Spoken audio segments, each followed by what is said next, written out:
Sorry. So I think for today we have for this session we will have to keep like this, and I will try to get another microphone for the second session that I have from 12 to 1:30.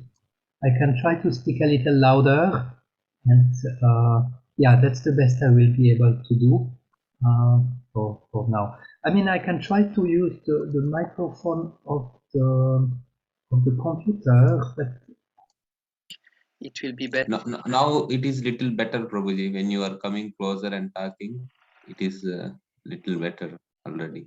Okay, so now it's better? Yes, Yes. at least for me it is better. Yeah. Yes. Yeah, it's perfect, Prabhuji. Okay. Yes, it's better now. Yoo-hoo! Okay, then we continue like this. So I will share the screen again.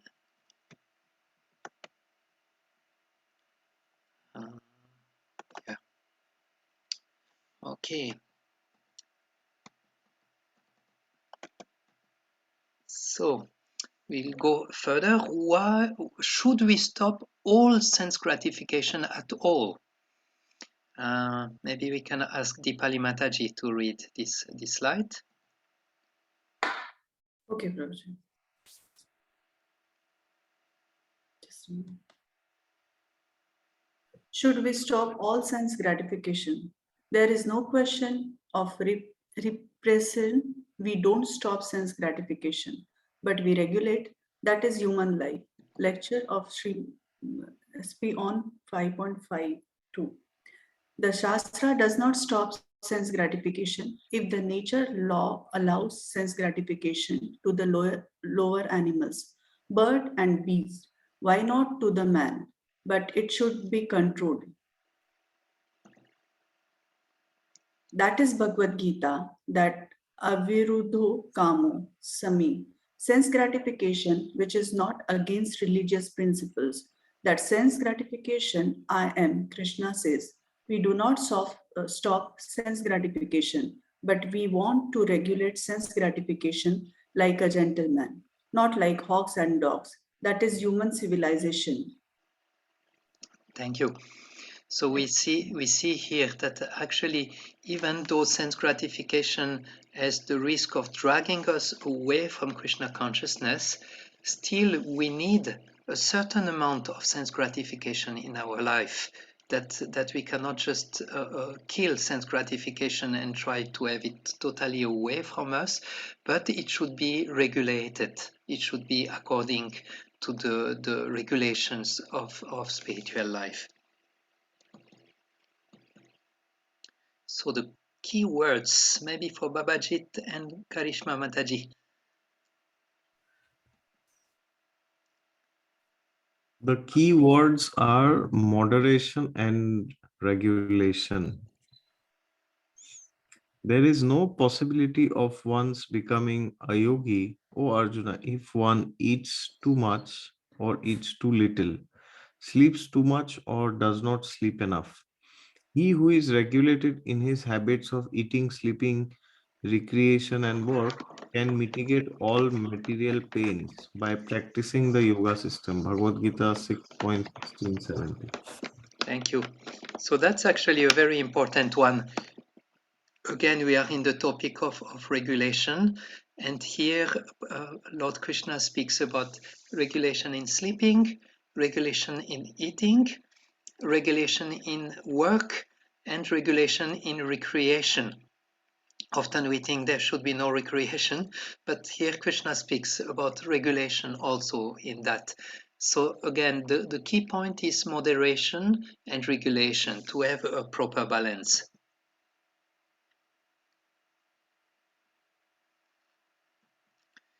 Okay, so another quote, maybe this time we will ask Rahul Prabhu to read this one. Hare Krishna. It's from Srimad Bhagavatam, Canto 11, Chapter 7, verse 39.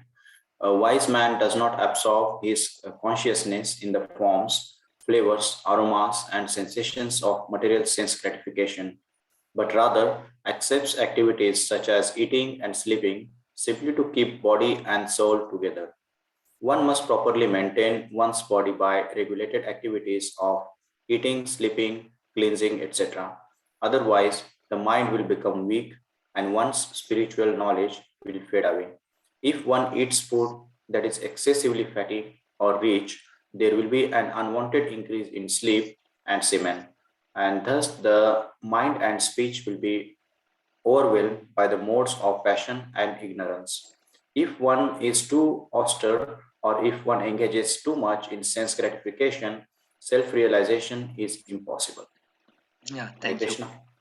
Thank you. So here it shows, if we actually are too much restricting our senses, so we will actually become weak. And if we are too much indulging in sense gratification, then we will get covered by mode of ignorance and mode of passion. So again, key point is regulation.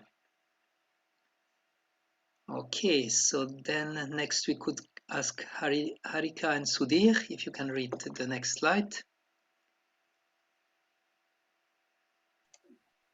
Sure, Prabhuji. Our senses need some enjoyments. When eating, sleeping, recreation, and work are involved, there will always be some enjoyment available. The spirit of yoga is not one of sense gratification, but self-monitored restraint according to realization. There must be sufficient material comfort to have physical strength, enthusiasm, and sensual power. Example of usage of salt in the food. The senses crave and need some gratification, but rather than be dragged by our senses, we can make conscious decisions about how much and what forms of sense gratifications we accept into our lives. Thank you. So here we see that anyway, if we have to regulate sleeping, eating, recreation, and work, there will anyway be some type of enjoyment that will come from those activities. And then the second one, it's actually quite important because it speaks about monitor restraint according to realization. So that means here it will not be for everyone the same. It will be according different people and according to their different levels of Krishna consciousness. Then we have the usage of salt in the food, which gives a very good example. If you have too less, it's not so nice. If you have too much, it's not eatable. That it needs really the proper adjustment. Yeah. So we can go to the next. How to take sense enjoyment without getting bonded by material nature. Maybe we can ask Bhakti Nivon, if you can read this one. How to take sense. Yeah. Bhaktivinoda Thakur's formula. It should be beneficial object of sense gratification. 2. Take it not too much and not too little. 3. Remember it is Krishna's mercy. 4. It need to be offered to Krishna. Thank you. So this is one formula that comes from Bhaktivinoda Thakur, which summarizes more or less what we saw today, especially not too much, not too little. It should be object beneficial for sense gratification, and here that means it should not be connected to the things we should not take in Krishna consciousness, like the 4 rules and regulation. While we consume this object of sense gratification, we should remember this is Krishna's mercy that's come to me, and it needs to be connected to Krishna. It needs to be offered to Krishna. And then those objects of sense gratification are not bounding us in material nature. And the most important is actually that it's offered to Krishna. It's connected to Krishna. Okay, here we have another quote, and this one we can ask to Chirag Prabhu. Hare Krishna. Seeing any object as belonging to Krishna, it is the duty of a devotee of the Lord to avoid seeing any object as separate from Krishna, because that is illusion. A gentleman will never try to enjoy the property of another gentleman. Similarly, if one sees everything in relation to Krishna, there is no scope for material sense gratification. But if one sees material object as separate from Krishna, then one's material enjoying propensity is immediately aroused. A human being must be intelligent enough to distinguish between prayas or temporary gratification and shreyas, permanent benefit. One may accept sense activity in a regulated, limited fashion so that one will be strong for serving Krishna. But if one excessively indulges the material senses, one will lose one's gravity and seriousness in spiritual life and act like an ordinary materialist. Thank you. Thank you. I like very much this quote, especially about that a gentleman will never actually enjoy the property of someone else. I mean, he will first ask if he can, but he will never just do it like this. And in the same way, when the devotee can see everything in this world as connected to Krishna, then how can we actually enjoy separately from Krishna? When we will feel, oh, this belongs to Krishna, I will first offer it to him. Okay, here we have some tips, maybe for Nikita. Yes, Prabhuji, Hare Krishna. Sometimes, before making the choice about the level and type of sense enjoyment, we can ask, will that action be for my general good and for the good for others? Staying in balance, not too much renunciation and not too much enjoyments, getting the return of the elastic on our face. Regulate your daily activities to maintain the level of self-discipline that is right for you. The level of discipline should be in regard to one's ashram, grihastha, brahmachari, etc. Practice some level of self-discipline. This is higher enjoyment.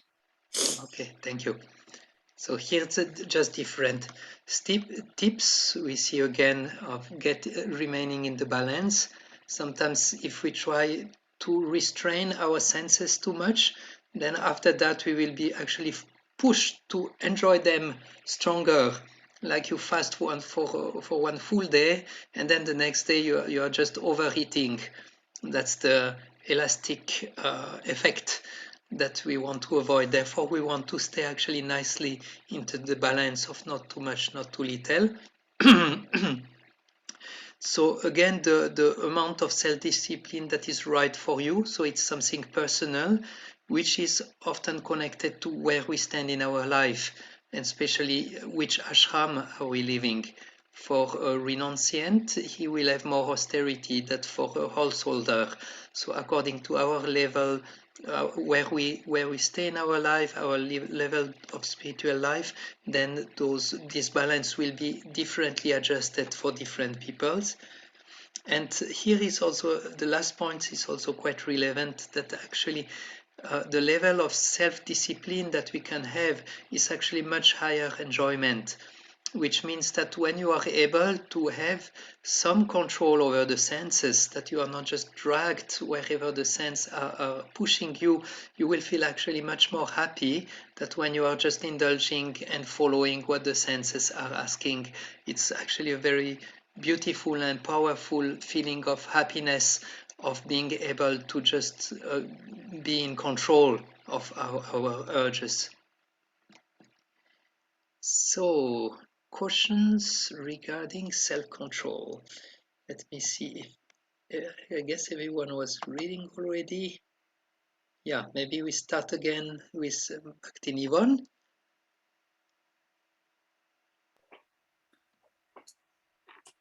Ask the spiritual master or senior devotees. Be responsible for your own spiritual life instead of competing with others. Getting negative to the point of wishing to stop your devotional practices. Imposing your set of standards to other people, family members, etc. Yeah, super.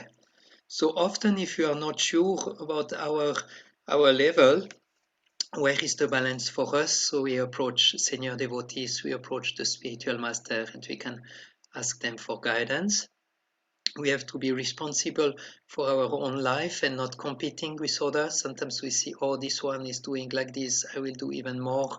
So all that is actually totally not at all advisable, because it's very individual for everyone. We should be careful to not push too much that we start to become negative to the point that we want to stop everything. That's definitely a sign we were pushing ourselves too much. And yeah, trying to impose our set of standards to other people, because we are following so much, then other people needs to do the same. So those are cautions to have regarding self-control. And here I think is the last quote for this section, maybe for Harika and Sudhir. One should eat palatable foodstuffs to maintain one's mind in a cheerful mood. However, one should not eat luxuriously, because this will cause sex desire and laziness. 11.7.45 purport. Thank you.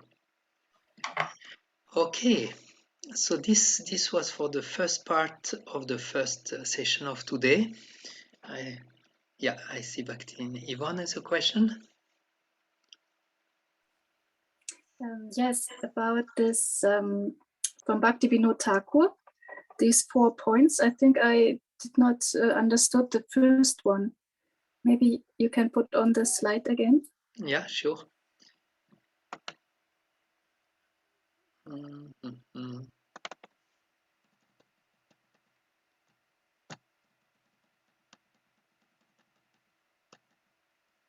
Here we have it. Was the first one you were not sure about? So yes, beneficial object. Yeah.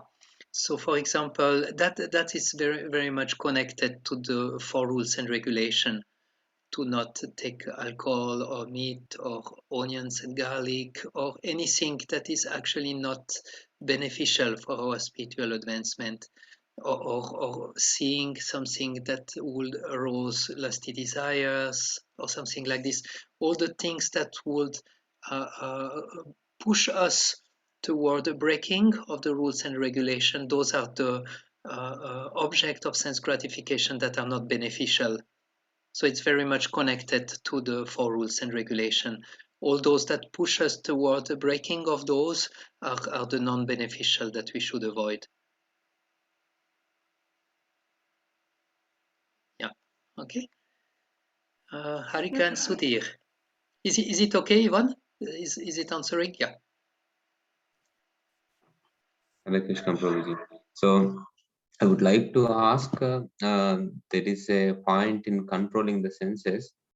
My question was, is it really possible we stop the senses pushing us towards something? That is one question. And related to that, can we call myself as a devotee if my senses are still pushing towards something and I am controlling myself? Is it still the correct way? So can I, even my senses are pushing towards something, if I controlling myself saying this is wrong, is it okay? Or we should be like, our senses should not push towards something? So the senses, thank you for the question. The senses in our stage are not pure, and because they are not pure, they are pushing us all the time very strongly for material enjoyment. As the senses get purified, then the nature of the enjoyment that we are looking for will be of another nature. As we progress in Krishna consciousness, the pleasure that we need, that is the need of the soul, will be more and more fulfilled into a relationship of service with Lord Krishna. And so there will be the pleasure where we'll get most, and then it will be much easier to control the senses. But when that is not yet so much developed, then the senses, it's more or less the only place where we get pleasure, and it's normal. It's very normal that there is actually extremely powerful urges. But we can see, for example, often the devotees in the first 5 years of Krishna consciousness, they have a lot of often they overeat, or they have a lot of difficulties with that because they already stop all other sinful activities, so everything goes into eating mainly. But after 5 years, 10 years, or like this, usually it's very rare that the devotees start to overeat, or it gets more and more regulated, and the search for pleasure is actually going into a more refined level, and more into this relationship of service with Radha and Krishna. It's but still it's very, very powerful. We should not be feeling sad if we are not able to control our senses. It's quite normal because they are very powerful, but rather we should be very happy whenever we are able to say, no, actually I took enough for this time. I will not take too much now. Another very beautiful thought, we were studying the Nectar of Instruction that has this verse of, the first verse is that one can become a spiritual master if he is able to control all the urges of his body, the tongue, the genital, the belly, and all the senses. And when we were studying that with Adipusha, the thought was, if you want to control your senses for, you want to, okay, now I will control my senses, do it for Krishna. Make a prayer to the Lord. Now I take the choice to not indulge into sense gratification, my Lord, because I would like to be closer to you. I would like to experience your presence more. So I'm doing that now consciously for you, and please give me your mercy, or give me some of this pleasure I'm looking through that. Please giving to me in the relationship with you.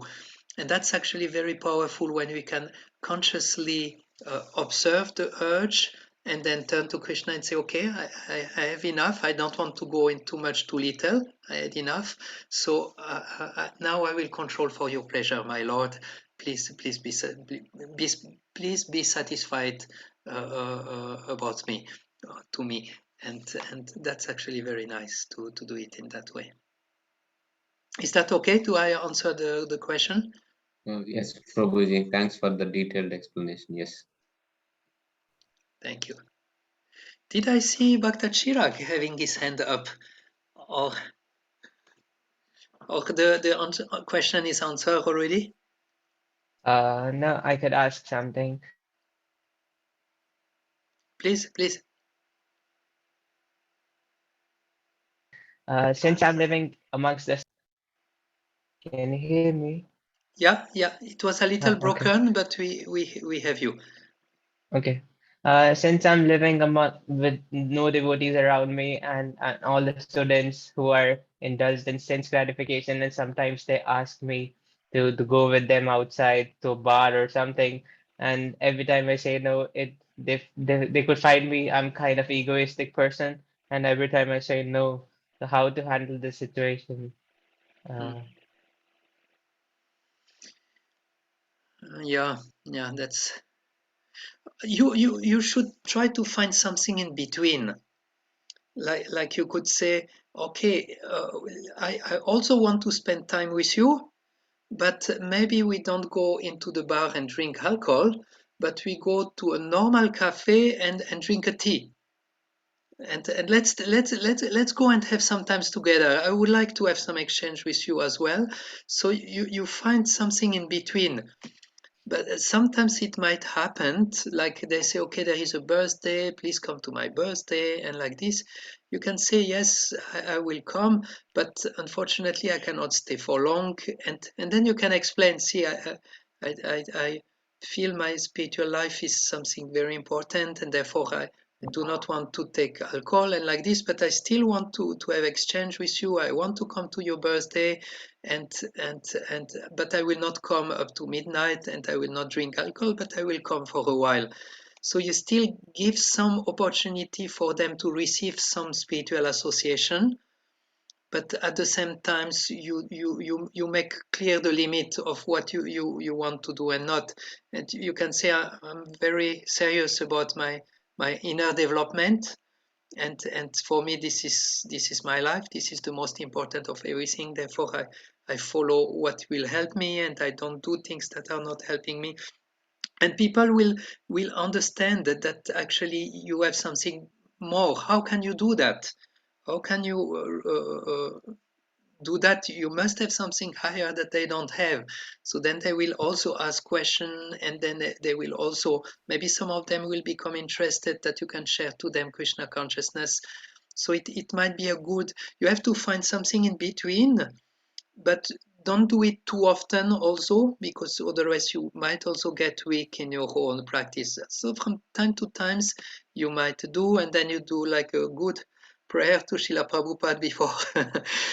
Please protect me. I want to do service for you. I want to help those people who are in ignorance now to maybe get a glimpse of something higher, and like this. So something in between, again, balance, something in between. Yeah. Like I never tried to tell them on my own, like I'm leading a spiritual life, but they do ask me something about my shikha and this, what are you wearing? But so I try to tell them, but it's not beyond their understanding sometimes. So they don't understand, and even if they call me for a tea or coffee, I don't drink either of them. So it makes sometimes makes difficult for me. So yeah, I'll try to tell them like my spiritual life is more important than the other things. Maybe we can even ask Babajit Prabhu, who is also very good in preaching and connecting with people. What would what would be your answer, Babajit, in the situation of Chirag? Guruji, I would first try to understand like what is their cultural background for like whoever is asking him, like Prabhu Chirag Prabhu to come, because if they are from, for example, if they are from India, then if you tell them, I have some function or festival in my home and I can't do this, or some astrologer told me or some Guruji told me, so then most of the time the people will agree. But if they are from the West and you tell them, I have some, due to some religious reason, I'm not drinking, then they will say, oh, you are a fanatic, for example. So then you can give some reasons like, I have some health problem, or my mind goes crazy, I can't focus on my work, or some materialistic reason. Then I think they will understand it better, other than giving some religious reasons. So I guess the cultural background of those who are asking is also important. And of course, once you tell them, then there is like a gray zone where you can take some like cold drinks or as some other drinks, or other than taking alcohol. And yeah, maybe once in a month we can meet them, and not too frequently, as you said. Yes. Thank you. Good. Thank you. Okay, so it looks there is no more question for that. We could move to the next part, the second part, which will deal with the 4 rules and regulations, and we will deal with 2 of them today with me, which is no illicit sex and no meat eating. And then the next session with my wife, you will see no gambling and it's no intoxication, I think. Yeah. Okay, so I will share the screen with the next presentation.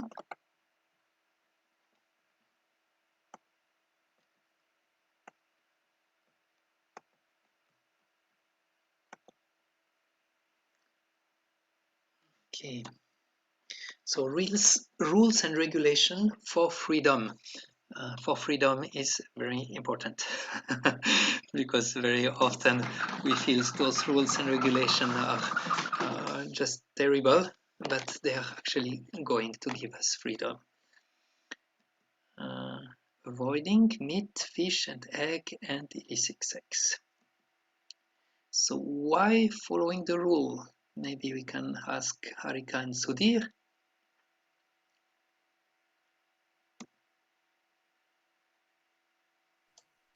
Yes, Prabhuji. By following the rules. Spiritual rules and regulations are not meant simply to inconvenience, um, us in our attempt to enjoy life, but rather to open the door to higher and fuller enjoyment by spiritual realization in a peaceful culture. Thank you. So again, we have the same principle that there, by following those rules and regulation, is not stopping us for experiencing pleasure, but it's actually opening the door for us to experience a higher type of pleasure. Good. Rules and regulations. Oh, sorry, I'm going in the wrong direction.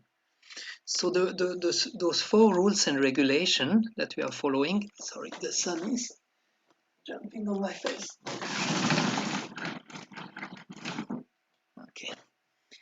So the 4 rules and regulation that we follow, they are actually very important because they are connected to 4 pillars of Dharma, or 4 pillars of religion. I guess some of you might have heard. And there also, if you speak to someone who is asking you about those rules and regulation, if you explain their connection with those 4 pillars of religion, it will make a lot of sense to them, and they will be able to understand. So no meat is connected to the compassion leg of Dharma, so compassion. No sex is connected to purity. No gambling is connected to truthfulness. And no intoxication is connected to austerity. So those compassion, purity, truthfulness, and austerity, these are the 4 pillars of religion that will actually help us. Therefore, we are following those rules so that those 4 pillars of religion will be strong in our life, and then we can build a nice mandir of devotional service.